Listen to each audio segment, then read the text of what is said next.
Alien girl stayed beside the human all night, then revealed why his small kindness saved her. Hello everyone. Before we begin today's story, I have a small favor to ask. Please hit subscribe and turn on the notification bell so you never miss our channel's new videos. It's quick, free, and the best way to support us in bringing you more dramatic stories. Your support means the world to us. Where are you watching from? Drop your city or country in the comments below. Thank you very much. Now, let's return to our main character. The storm hit the Nebula 6 outpost just after midnight, rattling the metal hallways like someone dragging a steel chain along the walls. The air tasted sharp, the way electronics smell when they're running too hot for too long. Ethan Cole tightened the collar of his maintenance jacket as he walked the dim corridor, his boots thudding softly against the grated floor.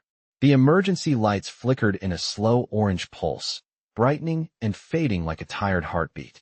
The temperature had dropped the way it always did on this side of the station when the plasma waves hit, cold enough that his breath curled faintly in front of him.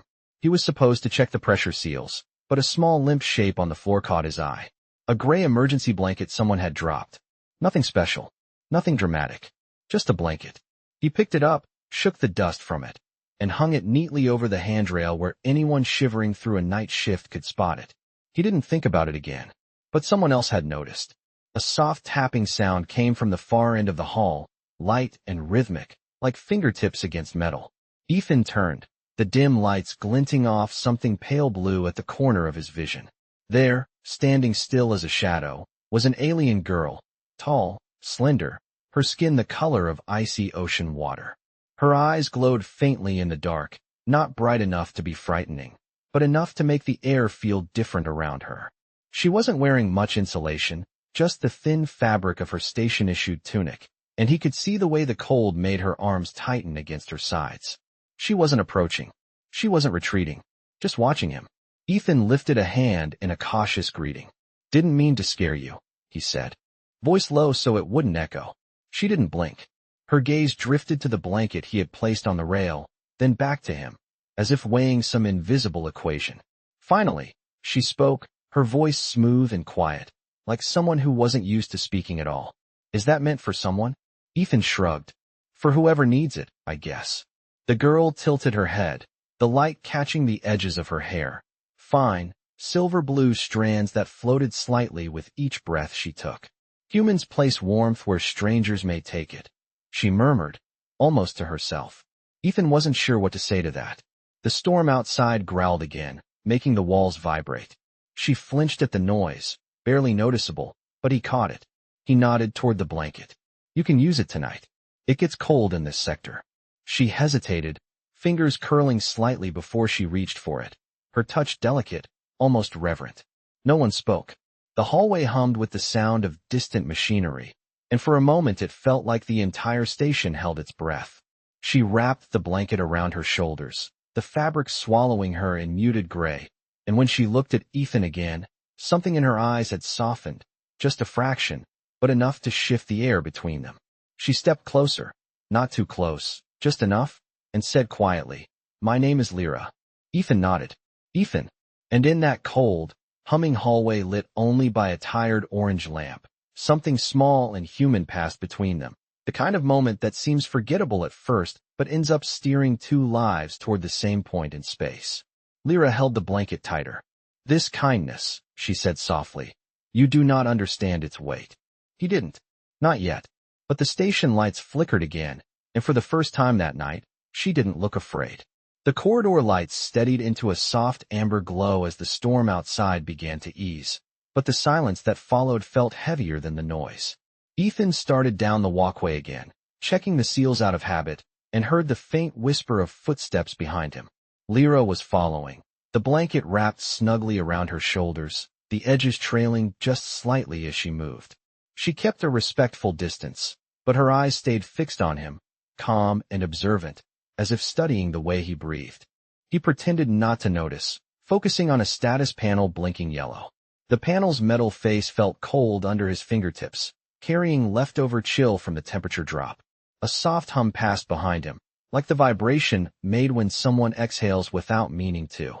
Lyra stood a few feet away, hands folded, gaze drifting to the dim ceiling where the lights trembled from the pressure outside. "Does it always sound like this during the storms?" she asked quietly. Her voice had a steady softness to it, the kind people use when they are afraid of disrupting something fragile. Ethan nodded. "Pretty much. Plasma hits the hull, temperature drops fast, systems complain about it. The usual." She absorbed the information with a slow blink. Her silver-blue hair shifted slightly with the recycled air, giving it a weightless look. "My people do not live near storms," she murmured. "We avoid unstable environments." She hesitated, then added, "Humans do not." Ethan gave a small shrug. "We adapt. Or at least try to." He checked another junction box before noticing her fingers twitching against the blanket's edge, not in fear, but in curiosity. "You can come closer," he said gently, "if the cold is bothering you." She stepped toward him with deliberate caution, as if each inch risked breaking some unseen rule. The blanket pooled around her arms, catching the amber light in soft folds. "Your machines," she said, glancing at the panel. "They respond to touch. They calm when you handle them." Ethan huffed a small laugh. "Only because they know I am the one stuck fixing them." She studied him again, her eyes bright and thoughtful. "You speak lightly," she said, "but you carry strain. I can hear it in the way your breath changes." Ethan paused. He was not used to anyone on the station noticing things like that. Most people were too tired or too busy.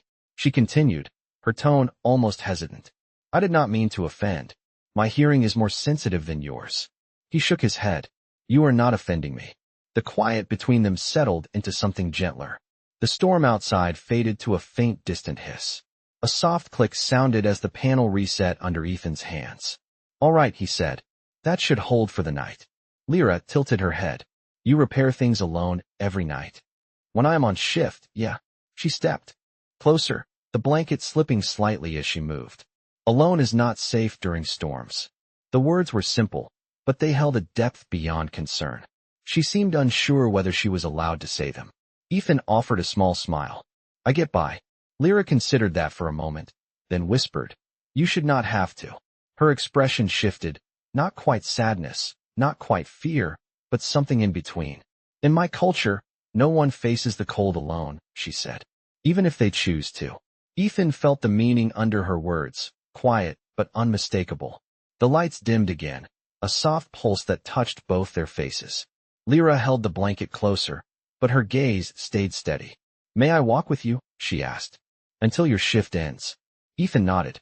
"Yeah, I would like that." And as they moved down the corridor together, the station's lonely hum no longer sounded quite so lonely. The shift neared its final hour, and the station had settled into that late-night stillness where every sound felt closer than it should be. Ethan led Lyra toward the southern maintenance ring, the quietest stretch of the outpost. The lighting here was softer, a steady bluish glow that made the metal walls look calmer, almost peaceful.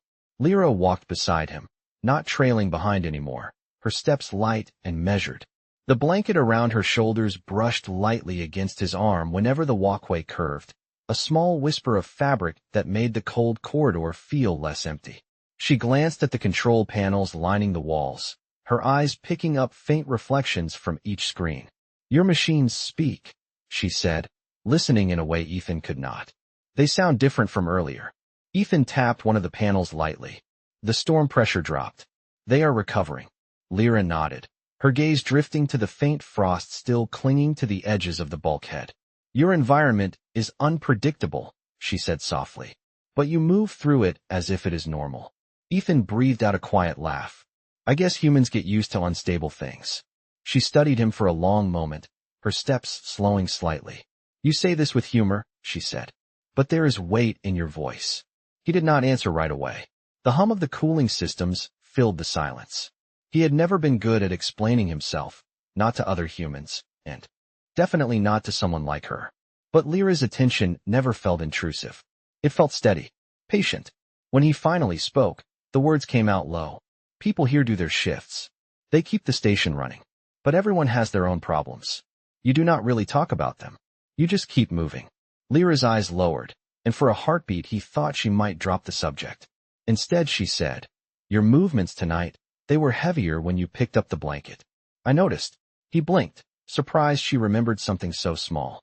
"Long day," he said simply. Broken systems. Short staff. She nodded, but the way she held the blanket closer told him she heard more than what he said. They reached the final checkpoint of his route, a circular chamber where warm airflow drifted gently from ceiling vents. Lyra stepped into it, her shoulders relaxing as the warmth wrapped around her. The light made her blue skin shimmer faintly, like frost melting under morning sun. Ethan leaned against the railing, giving her space. She traced a hand along the curved wall, feeling the vibration of the generators through her palm. "Your station breathes differently here," she said. "It feels safer." Ethan smiled. "This is the warmest place on my route. It is where I usually end the night shift." She turned toward him slowly, the blanket slipping just enough to reveal the way the warm air softened her posture. "I understand why," she said quietly. "It is the first place where the cold does not reach." Ethan met her eyes, and for a moment neither of them moved. Her voice lowered, almost a whisper. "When I found the blanket, I thought it was left by someone who abandoned it. I did not know humans place warmth where strangers may find it." She paused, breathing in the warm air as if collecting courage. "I did not know that someone might place warmth without expecting anything back." Ethan felt something shift in her words, something careful and honest. Before he could respond, the lights dimmed slightly, signaling the end of his shift. Lyra stepped closer, her voice steady. "May I stay in this warm place with you until the lights return to full brightness?" Ethan nodded, the answer simple. "Yeah, you can." And in that quiet chamber, with the gentle hum surrounding them, they stood side by side as the last traces of the storm faded into the distance. The warm chamber lights held steady as Ethan began his next maintenance cycle, a quieter set of tasks meant for early morning hours when most of the station slept.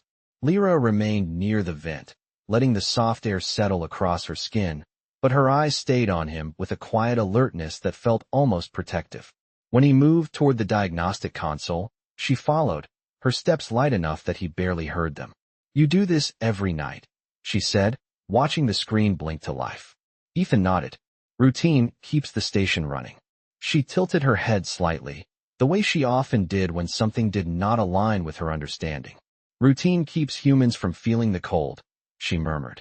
He paused at that, fingers hovering above the panel. The way she said it did not sound literal. She stepped closer, her expression thoughtful. "When I watched you earlier, you moved with purpose, but I could hear tension in your breath. You carry something inside you that I do not know." Ethan exhaled slowly. "Everyone has something." Lyra folded the blanket tighter around her, as if the thought made her colder. "On my world," she said, "we do not speak of difficult things. We do not show what burdens us.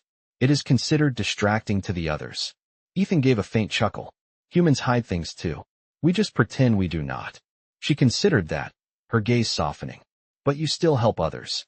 He brushed dust off the edge of the console, trying not to let her words strike deeper than they should. "Sometimes helping someone else is easier than helping yourself."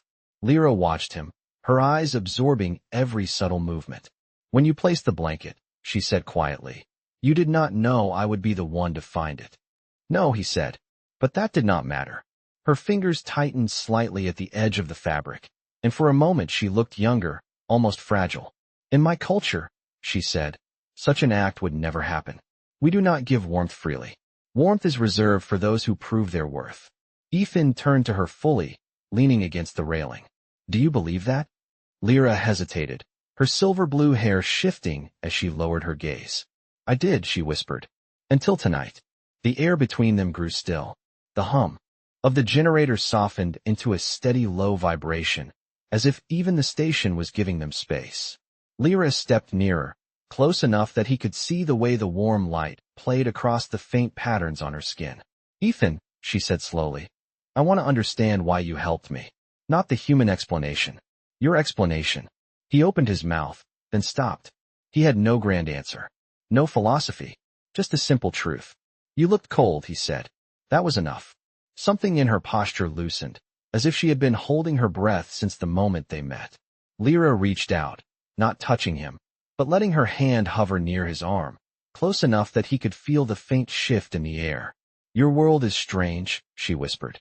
"But your actions, they make it feel less frightening." A soft tone echoed through the chamber, signaling the start of the station's wake cycle.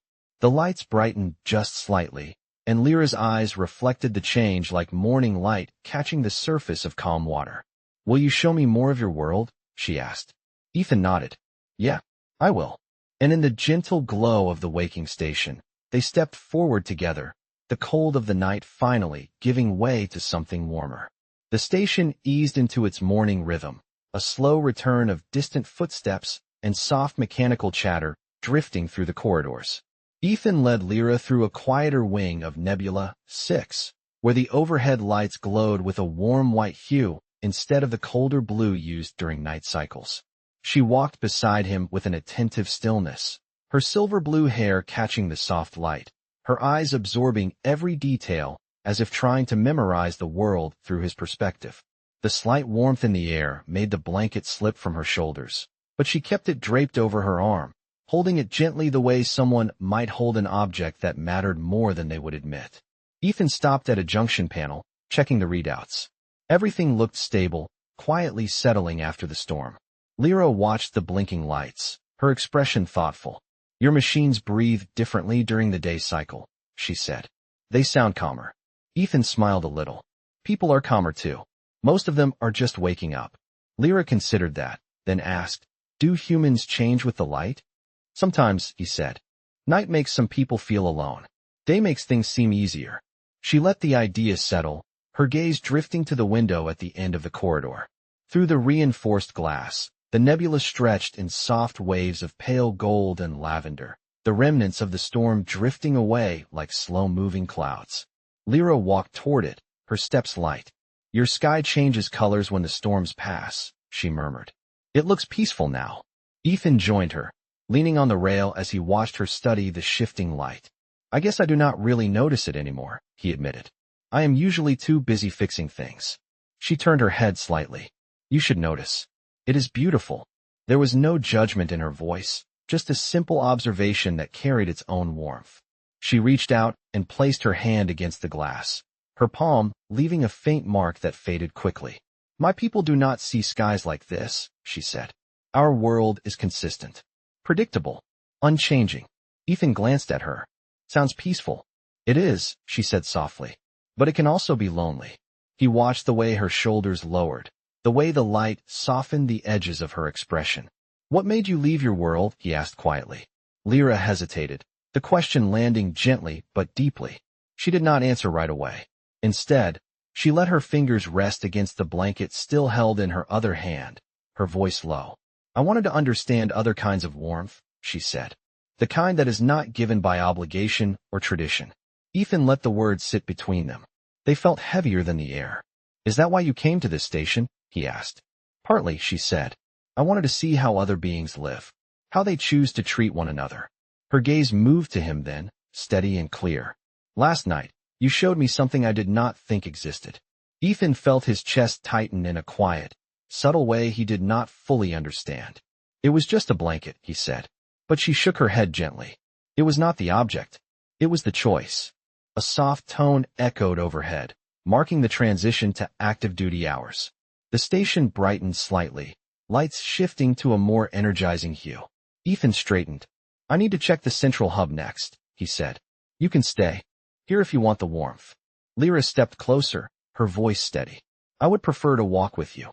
Ethan nodded, and together they moved forward through the corridor, their footsteps falling into an easy rhythm, the blanket brushing softly against her side as the nebula's morning light followed them.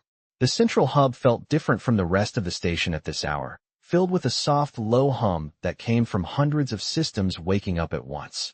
Ethan walked ahead, checking the temperature sensors along the wall, while Lyra followed a step behind, her attention shifting between him and the glow of the overhead lights reflecting on the polished floor. The morning cycle had warmed the air slightly, and she seemed to relax into it, her posture looser, her shoulders no longer curled against the cold. Ethan paused at a junction box, tapping through a series of diagnostics with careful precision. Lyra watched his hands, her expression thoughtful. "You treat every machine as if it matters," she said quietly. "Even the small ones." Ethan shrugged, keeping his eyes on the panel.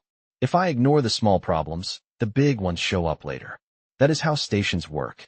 She considered this. "Is that how humans work too?" He stopped tapping. What do you mean? She stepped closer, her voice gentle, almost curious in a way that carried no judgment. If someone ignores small pains inside themselves, do larger pains appear later? Ethan looked at her, surprised at how easily she cut through him with a simple question. Sometimes, he said, but humans are good at pretending they are fine. Lyra tilted her head, her silver blue hair shifting softly. You pretend, she said, not accusing, just observing. Ethan did not respond, which was an answer in itself. The hum of the central hub deepened as the station's engines adjusted to the day cycle. Lyra looked around, watching people passing on the upper-level walkway, their footsteps faint and distant. She held the blanket tighter in one hand, her eyes narrowing slightly as she studied the humans moving with practiced efficiency. Your people carry many emotions at once, she murmured, but they hide them from one another. You can tell. Ethan asked. I can hear strain in their breathing, she said softly. Your species feels more than my people do, but you act as if feeling is something to conceal. Ethan leaned against the railing, the smooth metal cool under his palm. It is easier to function that way. Lyra stepped beside him, close enough that he could feel the faint warmth radiating from her skin. But it must be difficult to live in a world where showing emotion is seen as weakness. Ethan gave a small, tired smile. It depends. Some people grow up being told to tough things out. She watched him with that steady, patient gaze of hers. You grew up that way. It was not a question. Ethan inhaled slowly, letting the truth rest between them. He did not speak, and she did not push. Instead, she turned her focus to a nearby control screen, its soft green flicker reflecting in her eyes. On my world, she said, emotions are considered distractions. We are taught to suppress them, to remain efficient. Ethan frowned. That sounds lonely. A faint breath escaped her, not quite a sigh. It is. Her voice tightened just enough for him to notice. When you helped me, it broke a rule I was taught since childhood. We are not supposed to accept warmth from someone outside our own. Ethan looked at her, his voice quiet. But you did. She nodded, her eyes meeting his with a calm honesty that carried something fragile beneath it. Because you offered it without asking for anything. That is not something my people understand. A pause settled between them, soft but meaningful. Footsteps echoed in the distance as more workers entered the hub. Lyra glanced toward the sound, then back at Ethan. Will your people question me walking with you? He shook his head. No. They will just assume I am helping a newcomer. Lyra absorbed the idea, then stepped a little closer, her voice low. Then may I remain beside you a little longer? Your presence makes this place feel less overwhelming. Ethan nodded. You can stay as long as you want. And as the hub brightened into full morning, they stood together at the railing, two figures from different worlds sharing the same quiet breath in a space that felt just a little less cold. The midday cycle cast a soft golden tint across the upper walkways as Ethan guided Lyra toward the auxiliary power corridor, a narrow stretch of the station that rarely saw foot traffic.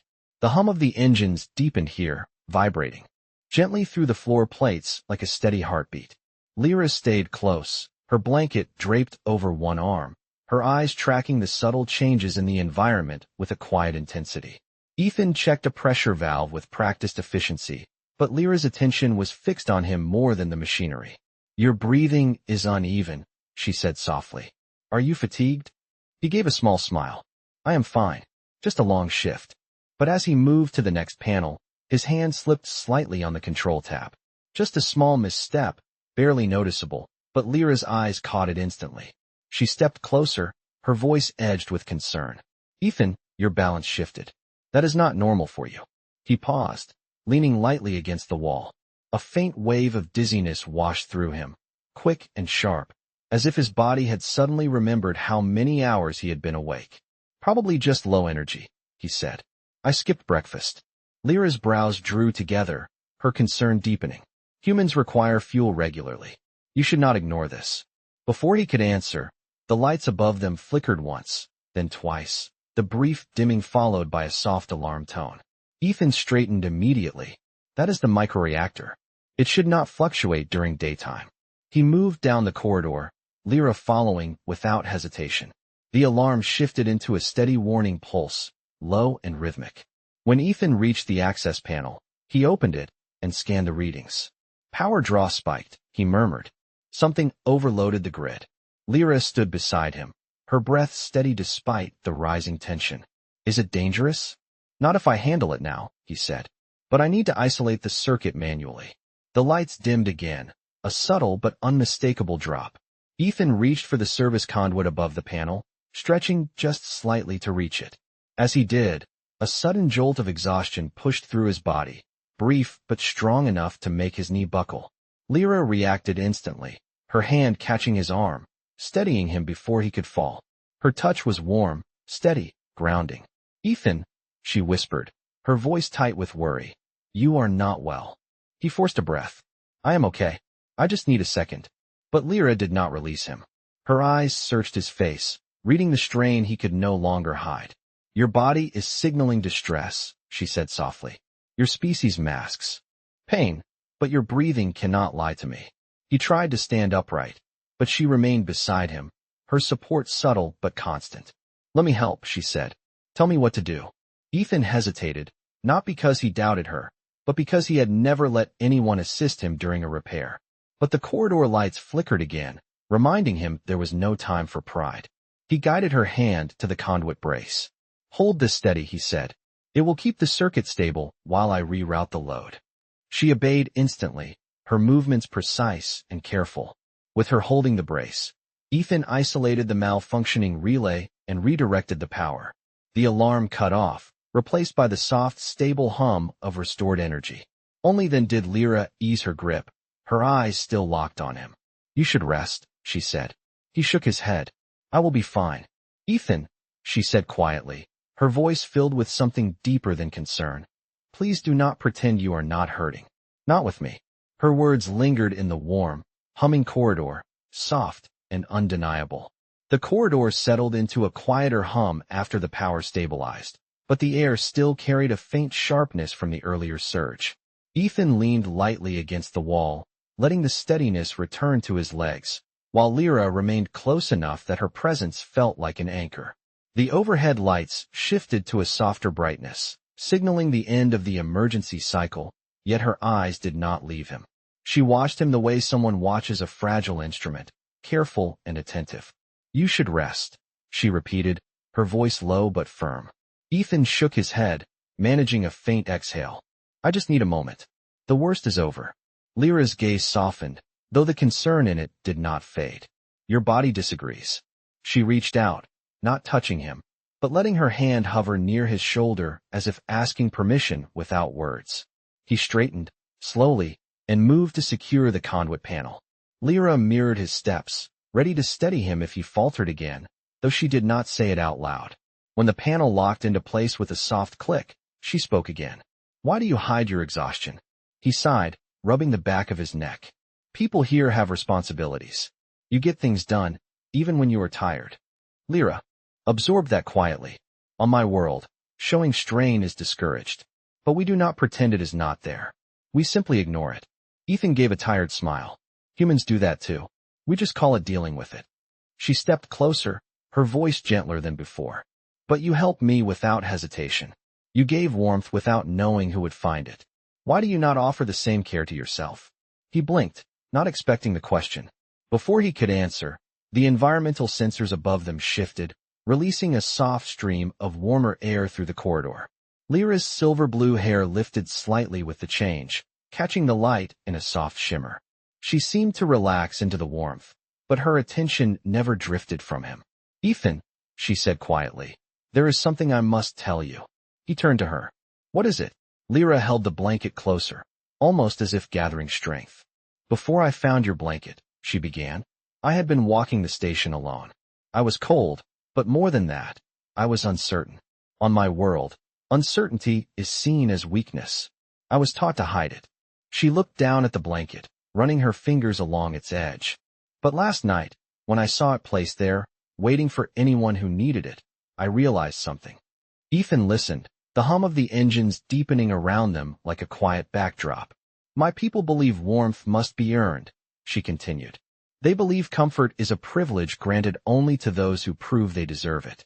But you offered it without knowing who you were giving it to, without asking anything in return.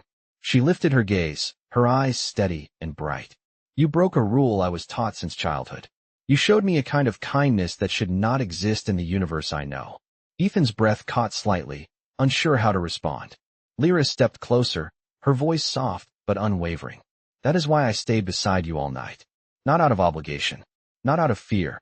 She paused, searching his face. I stayed because your small kindness saved me from something I could not name. A cold I had carried long before the storm. Ethan felt the weight of her words settle through him, quiet and profound. Lyra's expression held a tenderness he had not seen before, something open and vulnerable. You changed something in me, she whispered, and I needed you to know the truth. The corridor lights glowed warmer, casting a soft hue over both of them, and the space between them felt smaller than it ever had. The corridor held a quiet warmth as Lyra's words settled between them, the kind of stillness that made every sound feel softer, every breath feel louder. Ethan stood there, not moving, letting the hum of the engines and the gentle shift of the overhead lights wrap the moment in a muted glow. Lyra did not step back. If anything, she stood a little steadier, as if speaking her truth had anchored her in a new way. Her silver-blue eyes reflected the soft amber light, carrying a sincerity that felt almost fragile. Ethan finally drew in a slow breath. Lyra, he said quietly, I did not know any of that. I did not know my blanket would mean so much to you. She nodded, her voice barely above a whisper. I know. That is what makes it pure. He looked down at the blanket still wrapped around her arm, its fabric worn from years of station use, but now carrying a meaning he had never expected. I just saw someone who might be cold, he said. It did not feel like anything special. Lyra shook her head gently. That is why it was special. A soft pulse of light drifted across the ceiling as the station transitioned into its early evening cycle. A faint glow spread across the walls, warm and calm, casting their shadows long and thin on the metal floor. Lyra turned her gaze toward the fading light, her expression thoughtful.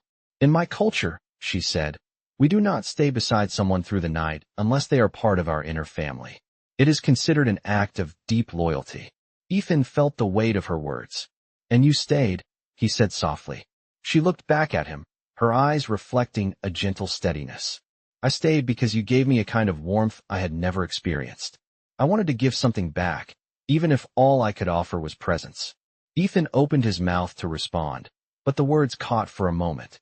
Not because he did not know what to say, but because the truth sat too close to the surface. He had been alone for a long time on this station, surrounded by noise, but rarely by connection. And yet here she was, someone from another world, speaking to him in a way no one had in years. Lyra stepped closer until only a small space separated them. Not touching, just near enough that he could feel the slight warmth radiating from her skin. Ethan, she said, you saved me from a cold I had carried all my life. I did not realize how much it hurt until it began to thaw. He swallowed, his voice low. You make it sound like I did something extraordinary. To me, she whispered, you did. The lights dimmed again, shifting into the soft dusk cycle reserved for rest hours. The station's hum grew deeper, steadier, like the quiet sigh of a home settling for the night. Lyra looked up at him, her expression calm, open, unguarded. If you will allow it, she said, I would like to remain by your side. Not because of duty, not because of culture, but because your presence brings warmth I did not know I needed. Ethan felt something loosen in his chest, something he had held tight for far too long. He nodded once, slow but certain. You can stay, he said, as long as you want. Lyra exhaled, a quiet breath that carried relief, gratitude, and something gentle he could not name. She moved to stand beside him, close enough that their shoulders nearly brushed, both of them watching the soft dusk light settle across the corridor. No words followed. None were needed. In the silence, something warm and steady formed between them, a quiet understanding shaped not by grand gestures, but by a single small kindness that had changed everything.